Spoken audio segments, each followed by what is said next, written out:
Supremo Rei. Olha, eu não quero falar isso que eu vou falar agora, teologicamente, nem analisar as questões psicológicas que podem estar envolvidas. Mas eu essa semana, fui pregar um encontro e me pediram que eu rezasse por uma moça, irmã de um servo lá no grupo deles. Eu estava na capela, e ela me dizia que ela tinha diversos ataques, iguais ataques epiléticos, desde a infância.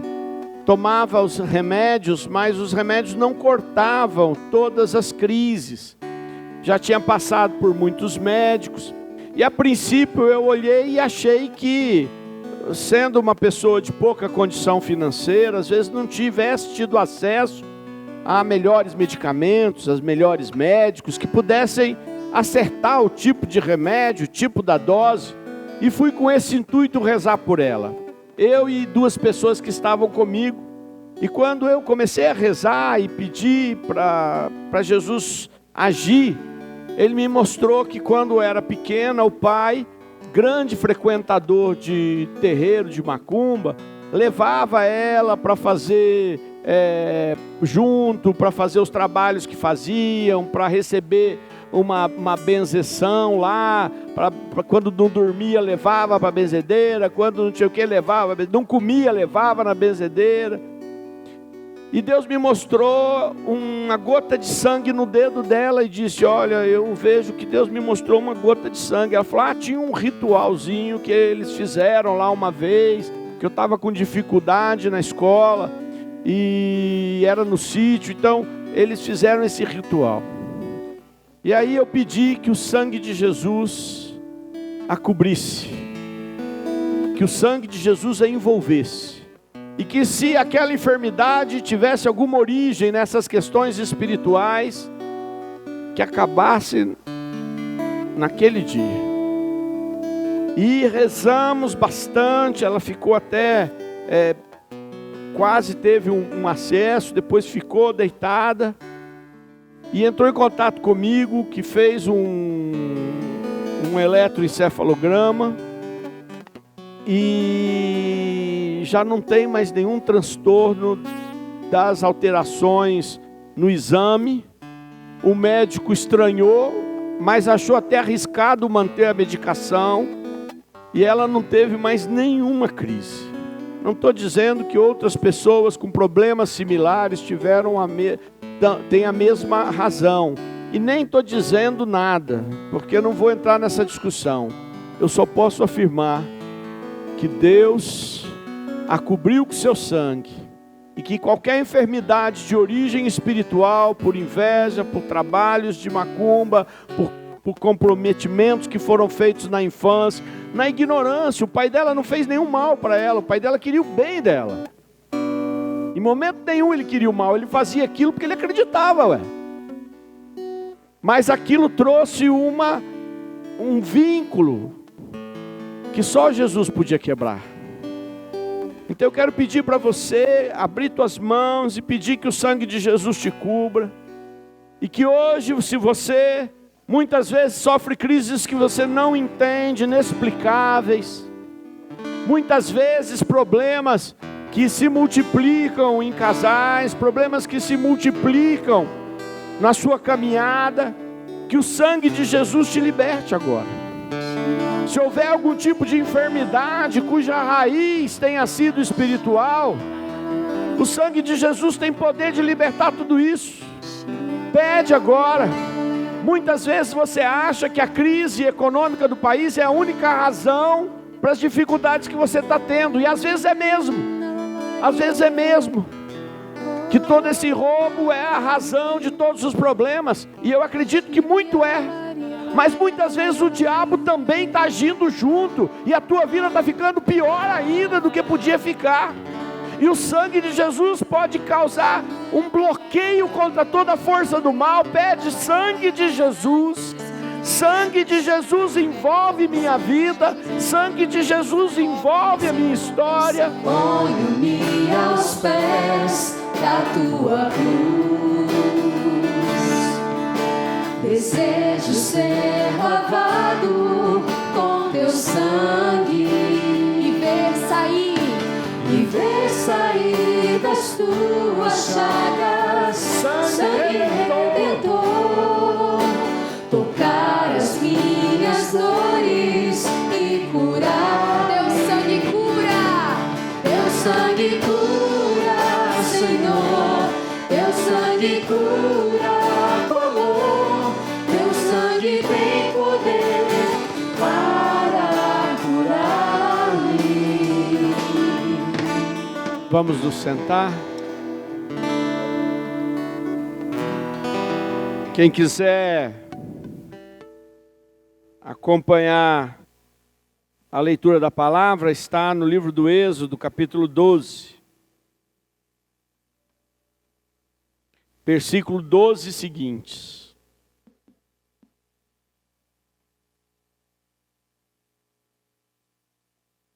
Naquela noite, diz o Senhor para Moisés: passarei através do Egito e ferirei os primogênitos no Egito, tanto dos homens como dos animais.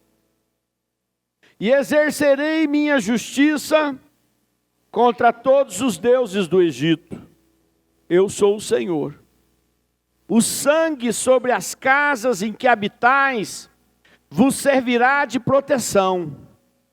Vendo o sangue, passarei adiante, e não sereis atingido pelo flagelo destruidor, quando eu ferir o Egito. Conservareis a memória daquele dia, celebrando-o com uma festa em honra do Senhor. Farei isso de geração em geração, pois é uma instituição perpétua. Palavra do Senhor. Esse é o texto, parcialmente, da instituição da Páscoa judaica. Mas nós precisamos compreender que todo o Antigo Testamento ele é uma pedagogia, ele é um ensinamento. Até porque há coisas no Antigo Testamento que são inaceitáveis, não é? Há violências, há situações que nós ficamos olhando, horrorizados, dizendo: ué, será que Deus está nisso? Mas diante de toda a evolução humana, da violência, da ignorância, Deus foi ensinando até que chegasse o tempo da verdadeira revelação. Então a verdadeira revelação vai acontecer em Jesus Cristo. E é por isso que Jesus vai dizer o que está escrito: olho por olho, dente por dente. Mas eu vos digo, se quiserem tomar a tua capa, dá a túnica. Se te bate numa face, oferece a outra. Quer dizer, Jesus vem dizer: chega, vocês já tiveram aula demais.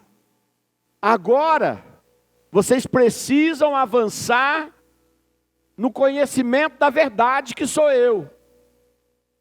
E mais, sabendo Jesus que somente a sua palavra não resolveria, ele vai dizer: pois eu meterei em vós o meu Espírito, o Espírito Santo, que é Deus junto comigo, e Ele vos ensinará e vos levará a praticar essas coisas. Porque Deus já sabia que mesmo com uma escola milenar, com milhares de anos de ensinamento, as pessoas repetiam, iam melhorando um pouquinho, mas repetiam um monte de coisas que não agradavam a Deus de jeito nenhum.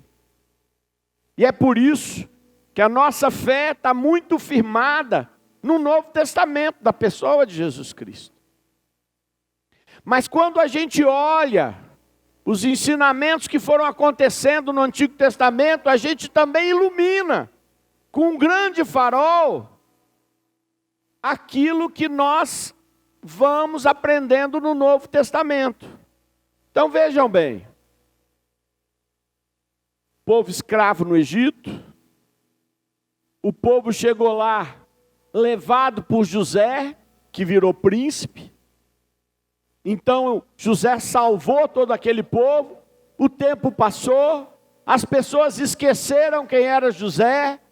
Os egípcios esqueceram que José tinha sido o grande administrador que salvou eles da miséria, numa época em que a miséria consumiu todos aqueles povos. Esqueceu, porque assim acontece com o ser humano.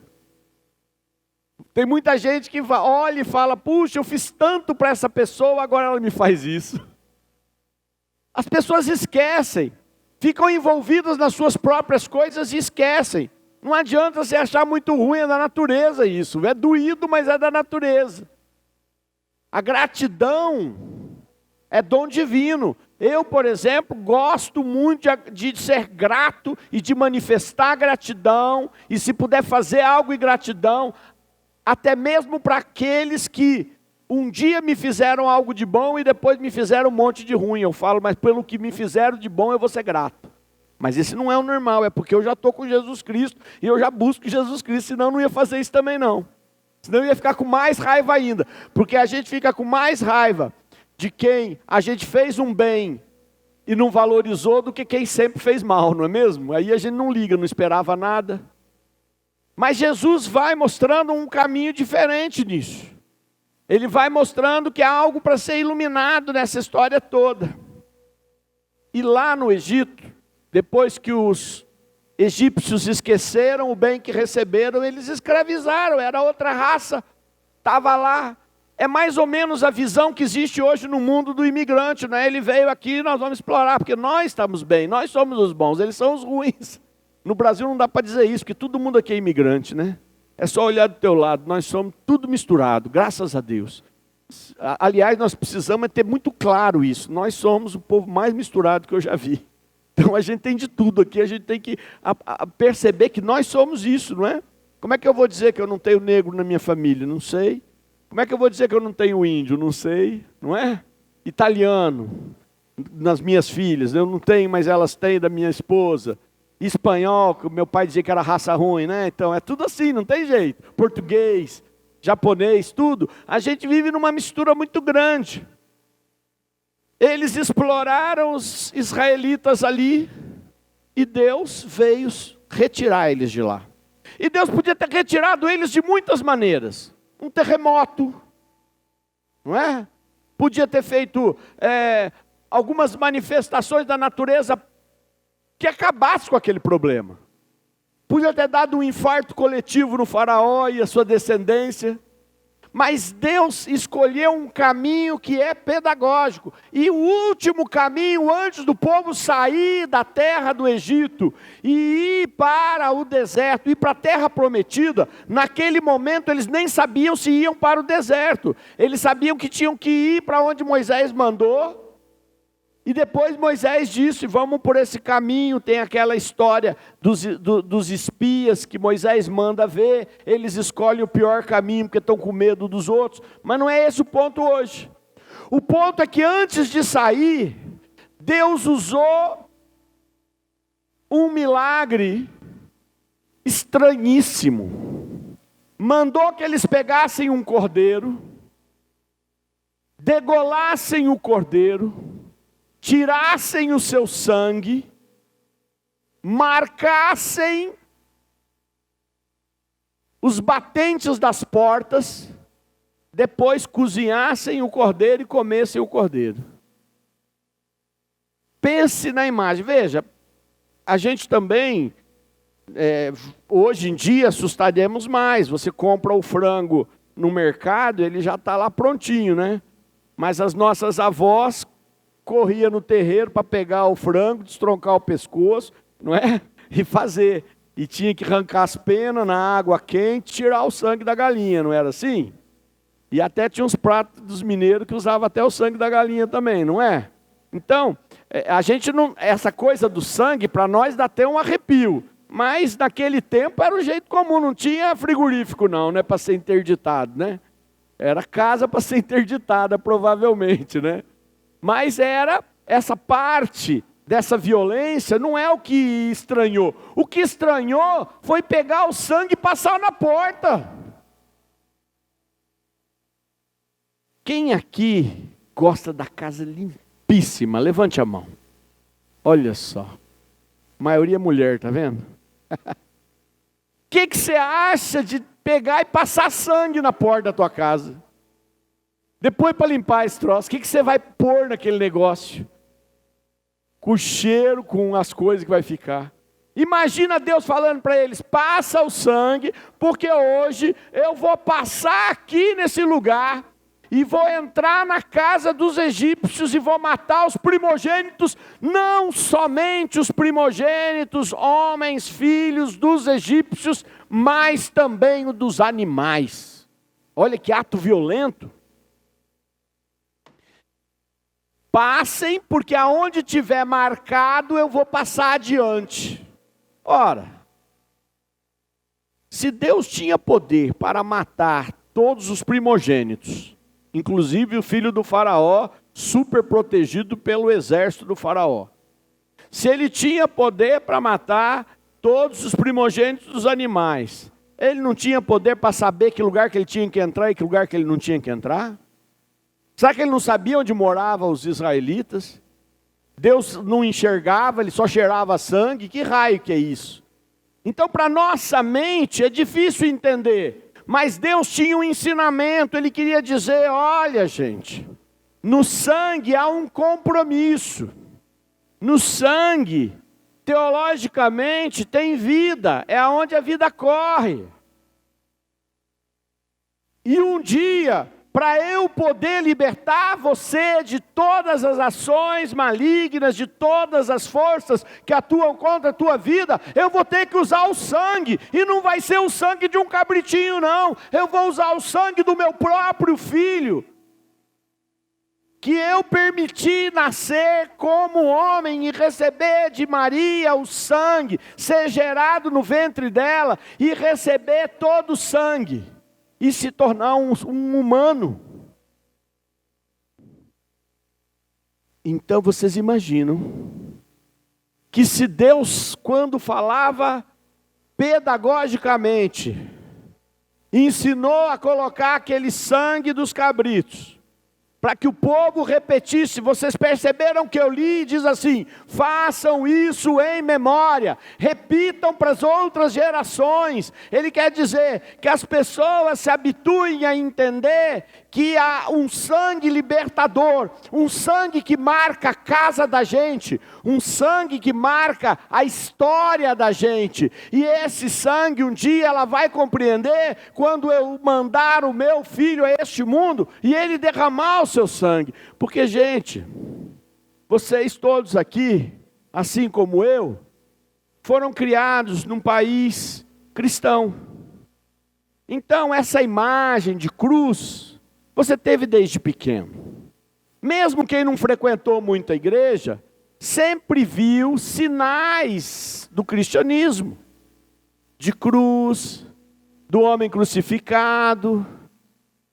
Já ouviram? Então a gente escuta isso e não acha um absurdo. Mas você imagina chegando num lugar onde nunca teve essa referência e falando que um homem foi pregado na cruz injustamente, num julgamento injusto, foi flagelado e aquele sangue salva a vida dela. A pessoa vai falar: que história sem pé nem cabeça? Vai ou não vai dizer? Para nós não, porque fomos criados assim, tem sentido. Mas aquele que não teve esse laço cultural vai achar estranho. Então eu fico imaginando a imensa dificuldade que tiveram os primeiros evangelizadores, os apóstolos, os discípulos de Jesus, para falar para aquele povo. Ele falava: que coisa estranha você dizer que um homem foi crucificado, perdeu todo o sangue lá na cruz, e esse sangue me salva?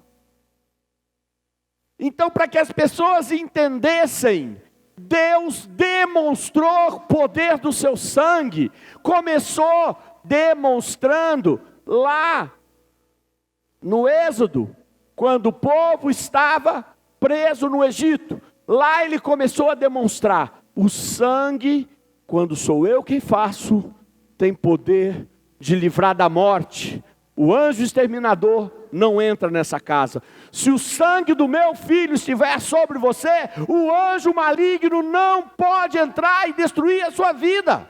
Não pode entrar e destruir a sua casa. Então você tem a obrigação de chegar para ele e falar: Senhor, me reveste desse sangue precioso. Muitas vezes não entendido por aqueles que não têm fé.